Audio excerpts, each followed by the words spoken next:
Hey everybody, it's Melissa Sorrentino, the Improv Sophisticate. I'm here to talk to you about improv and life and how the two meet together and create art. Is art imitating life or is life imitating art? I don't know, and I'm not going to answer that question today. But what I'm going to talk about today is this: rules. Rules. Rules. Rules. Rules. Okay. Rules.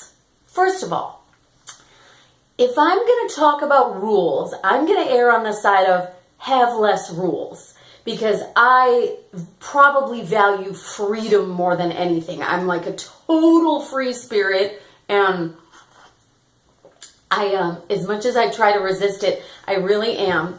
But I always have to say but because I have boundaries that I live between. I don't live as a total free spirit because I recognize that that's not fair to other people. But where my heart and guts is, I'm definitely in the free spirit camp.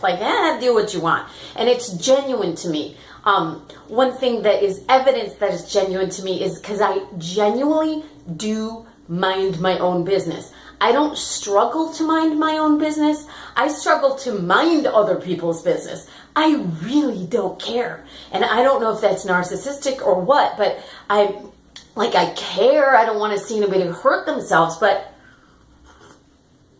I don't care to judge anybody or how they live their life or to impose my belief system on theirs. That's just me, okay? Clearly there's people that err on the other side of that, and that's fine. We're different. But with rules, with improv, there is a rule that I personally believe in, and that's the rule of yes and. In my opinion, if you're not doing yes and, you're not doing improv. Whatever improv is, you're not doing improv.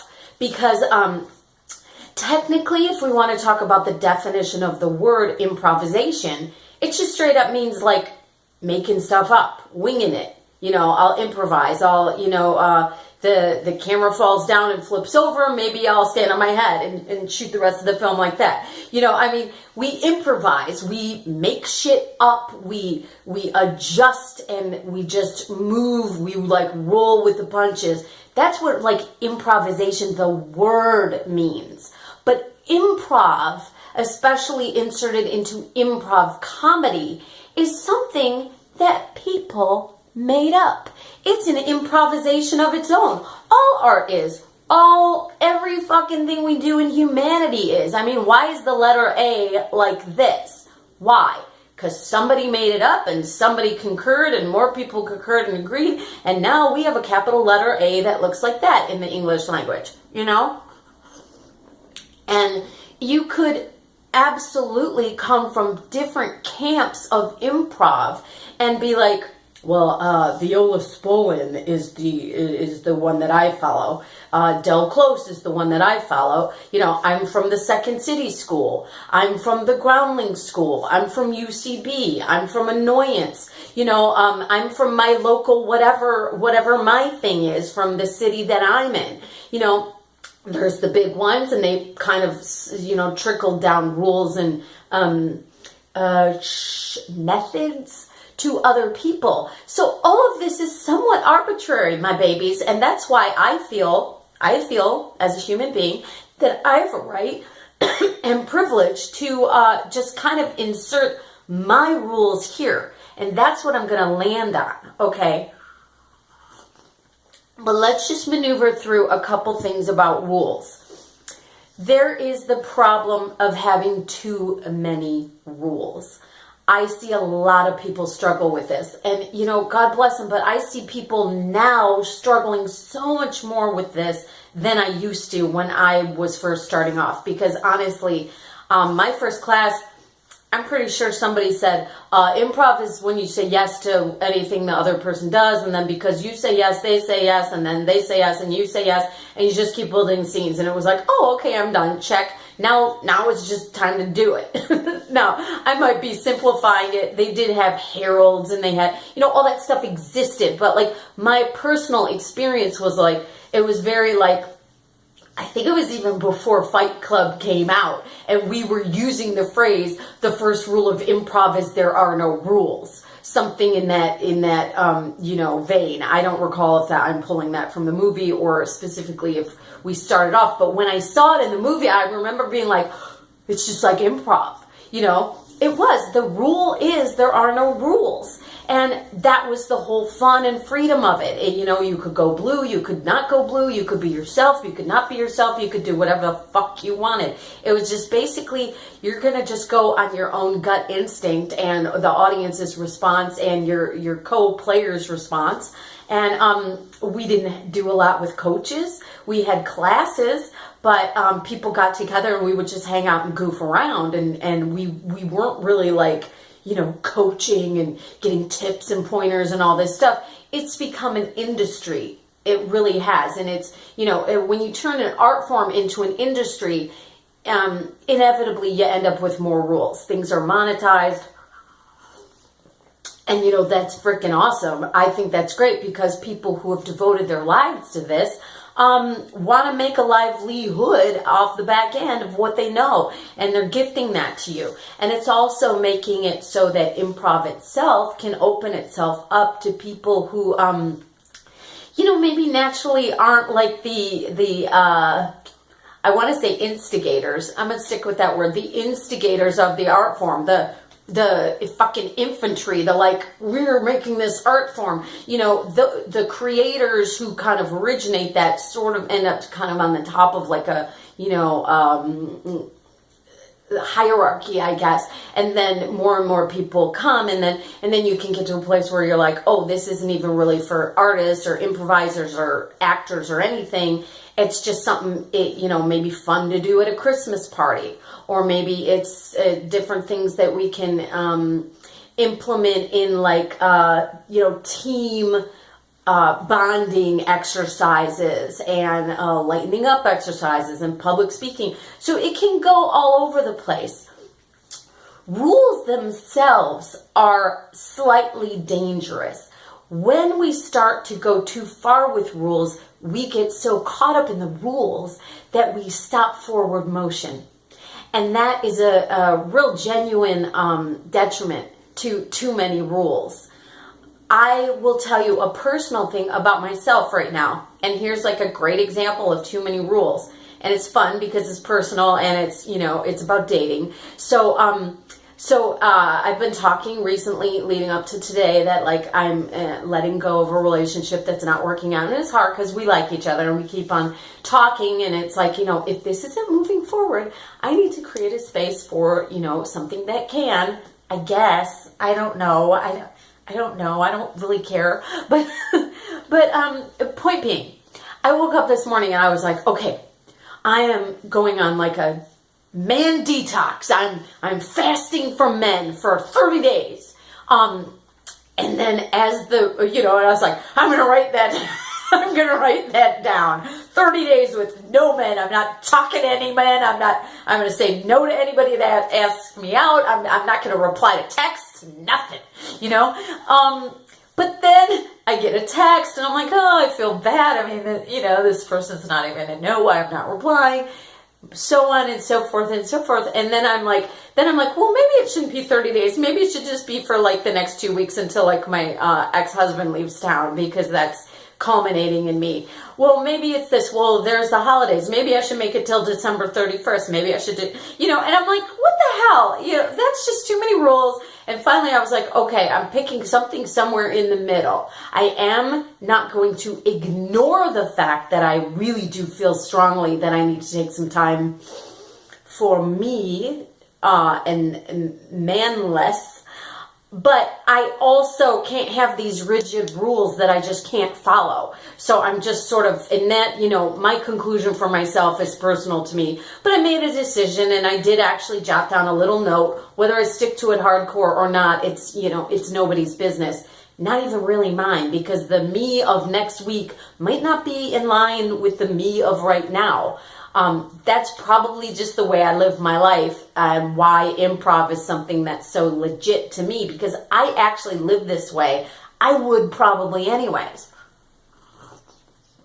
So you're in an improv class, and maybe you're a super hardcore rule breaker.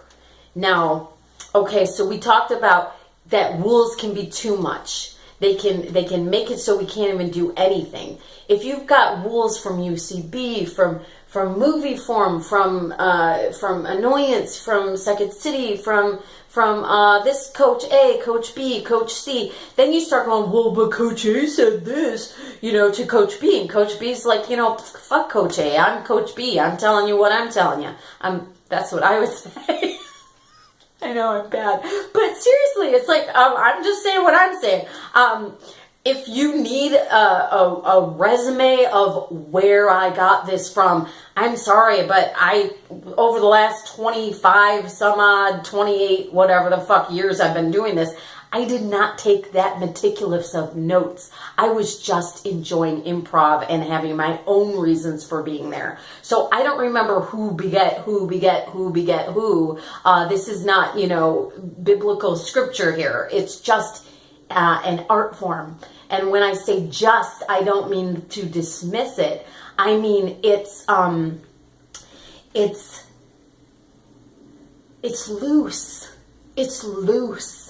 So I believe in being more loose with the rules. However, there's an extreme in that direction that hits a wall too. This is a team sport, team art, team thing that we're doing. And if you want to play with other people, you guys need to be on the same page. So it makes a lot of sense that people that are real ruly might enjoy playing together because they're going to come up with a million rules to play together with. And if you're not that way, then you might enjoy playing with people that are just way more laid back.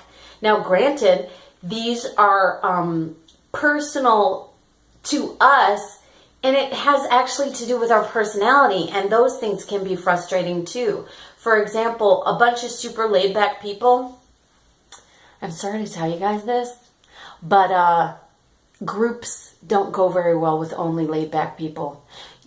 We're all late. We all enable each other.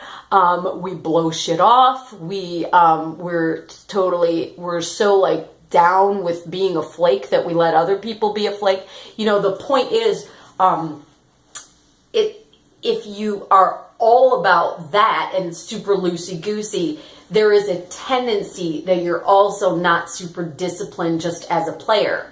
So I am quite disciplined.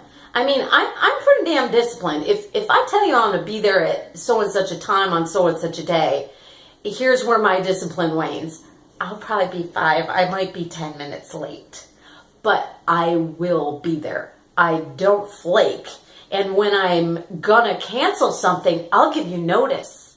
And if I'm not probably gonna make it, I won't say yes. I won't say yes just to keep my personal options open, because I think that's bullshit nonsense for the other people I have to deal with. So if you get a yes from me, I'm probably gonna be there. Now, there's levels to it.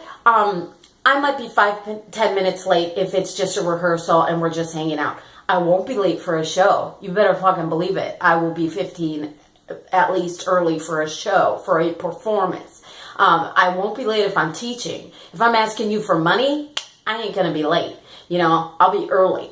But if it's just free and it's a Tuesday night and we meet every Tuesday night and everybody kind of shoots the shit for a while, yeah. Sometimes I'll be on time and sometimes I'll be late, and sometimes somebody else will be on time and sometimes, they'll be late for me, and I'm totally cool with that. I think it's ridiculous to be all up each other's asses for things that are, it's free. We're all just, enjoying it. It's social.